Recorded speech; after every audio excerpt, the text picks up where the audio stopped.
കേൾക്കാം. ശരി, നേരത്തെ പൂർത്തിയാക്കാൻ കഴിയാതെ പോയ അതിലേക്ക് താങ്കൾക്ക് തുടരാം. എൻ്റെ ചോദ്യം ഇതായിരുന്നു, ഈ സനാതനധർമ്മം എന്നാൽ വർണ്ണാശ്രമധർമ്മമല്ലാതെ മറ്റൊന്നല്ല. ഗുരുദേവൻ സനാതനധർമ്മത്തിൻ്റെ പ്രയോക്താവോ വക്താവോ ആയിരുന്നില്ല എന്നുള്ളതായിരുന്നു മുഖ്യമന്ത്രി പറഞ്ഞതിൻ്റെ ഒരു രത്ന ചുരുക്കം എന്ന് പറയുന്നത്. ഗുരുദേവനെ മുഖ്യമന്ത്രി അല്ലെങ്കിൽ അപമാനിക്കുന്നു അല്ലെങ്കിൽ ഗുരുനിന്ദയാണ് നടത്തിയത് എന്നൊരു ആരോപണം സമൂഹത്തിൽ നിലനിൽക്കുന്നുണ്ട്. ഇതിന് താങ്കളുടെ ഒരു പ്രതികരണം എന്താണ്? ഞാൻ മനസ്സിലാക്കുന്നത് ബഹുമാനപ്പെട്ട മുഖ്യമന്ത്രിയെ സനാതനധർമ്മവും വർണ്ണാശ്രമ വ്യവസ്ഥയും ഒന്നാണെന്ന് ആരോ തെറ്റിദ്ധരിപ്പിച്ചിരിക്കുന്നു. ഇത് രണ്ടും രണ്ട് കാര്യങ്ങളാണ്.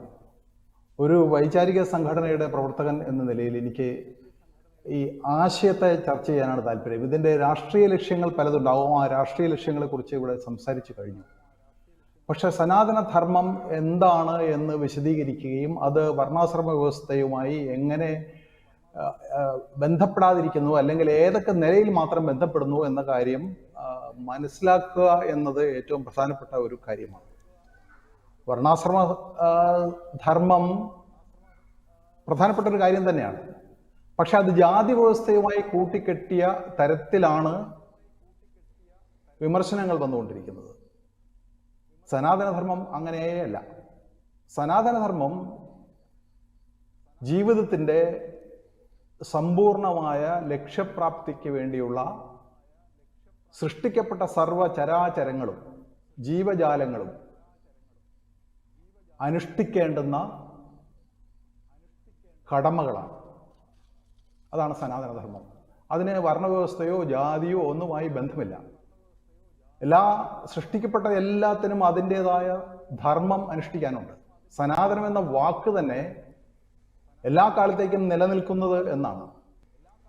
ധർമ്മം എന്ന വാക്കിന് ഇവിടെ കർമ്മം എന്നാണ് അർത്ഥം സ്വീകരിക്കേണ്ടത്.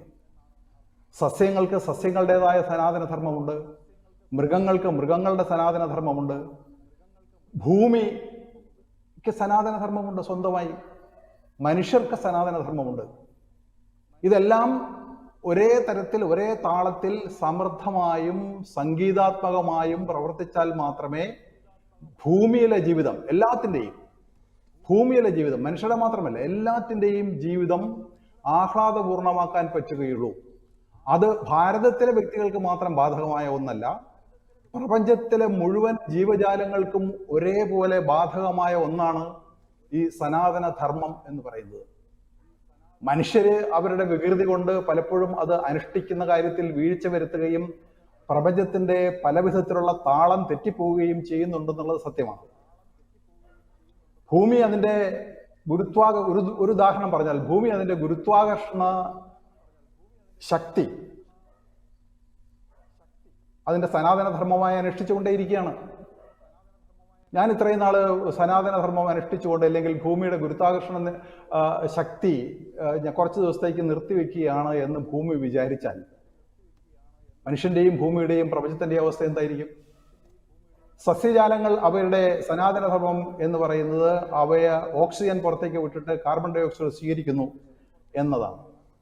ആ സനാതനധർമ്മം സസ്യങ്ങളെ സൃഷ്ടിച്ച വൃക്ഷങ്ങളെയൊക്കെ സൃഷ്ടിച്ച തമ്പുരാൻ നൽകിയിട്ടുള്ളതാണ്. അത് യാതൊരു വീഴ്ചയുമില്ലാതെ അത് അനുസരിച്ചു കൊണ്ടേയിരിക്കുകയാണ്. ആ സസ്യങ്ങൾ ആ സനാതനധർമ്മം അനുഷ്ഠിക്കുന്നതിൽ നിന്ന് പിൻവാങ്ങിയാൽ പ്രപഞ്ചത്തിന്റെ അവസ്ഥ എന്തായിരിക്കും? മനുഷ്യനും അതുപോലെ തന്നെ സനാതനമായ ഇവയെല്ലാം പാലിച്ചു കൊണ്ടുപോകുക എന്ന് പറയുന്ന സനാതനമായ ഒരു ധർമ്മം അനുഷ്ഠിക്കാനുണ്ട് മനുഷ്യന്. അതിൽ നിന്ന് വീഴ്ച വരുത്തുമ്പോഴാണ് പ്രപഞ്ചത്തിന്റെ താളം തെറ്റുന്നത്. ഇതിന് വർണ്ണാശ്രമ വ്യവസ്ഥയുമായി യാതൊരു ബന്ധവുമില്ല. ലോകത്തിലുള്ള മുഴുവൻ മനുഷ്യരും പരസ്പര പൂരകമായും പരസ്പര ബന്ധത്തോടെയും പരസ്പര സ്നേഹത്തോടെയും വർത്തിക്കുക എന്ന് പറയുന്നത് ഏറ്റവും പ്രധാനപ്പെട്ട ഒരു കാര്യമാണ്. അവിടെയാണ് സനാതന ധർമ്മത്തിന്റെ പ്രസക്തി. വർണ്ണാശ്രമ ധർമ്മത്തിന് അതിന് ബന്ധമില്ല. അത് വേറെ ചർച്ച ചെയ്യേണ്ട വിഷയമാണ്.